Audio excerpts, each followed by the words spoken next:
नमस्कार, माझं नाव मीनाक्षी दीपक शिंगडे. मी राष्ट्रवादी महिला काँग्रेसचे जिल्हाध्यक्ष आहे.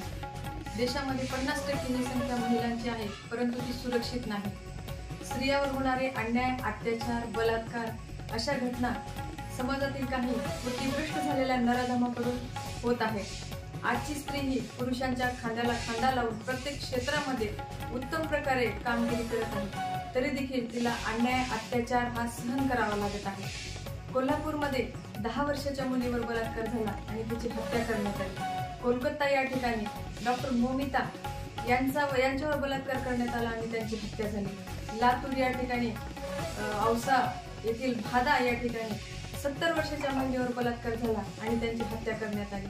बदलापूर या ठिकाणी 4 वर्षांच्या चिमुरडीवर बलात्कार करण्यात आला. मंदिरामध्ये बलात्कार करण्यात आला. अशा कितीतरी घटना आहेत.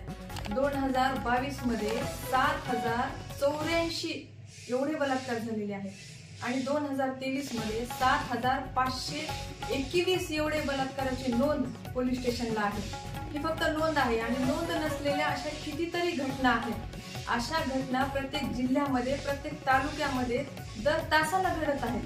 यावर कुठेतरी कडक कारवाई झाली पाहिजे. महिला जर का सुरक्षित करायची असेल तर अशा नराधमांना की नाही भर चौकामध्ये फाशी दिली पाहिजे. अशा नराधमांना भर चौकामध्ये जाळलं पाहिजे. अशा या नराधमांना जे कोणी मदत करतात ना, जे कोणी पाठीशी घालतात, त्यांच्यावर देखील कडक कारवाई झाली पाहिजे. त्यांना सह आरोपी म्हणून त्यांच्यावर कारवाई झाली पाहिजे. तर अशा ज्या घटना घडतात तेव्हा लवकरात लवकर अशा नराधमांना शिक्षा झाली पाहिजे. आपल्या कायद्यामध्ये खूप उशिरा शिक्षा होते, तर कायद्यामध्ये बदल झाला पाहिजे, प्रॉपर बदल झाला पाहिजे.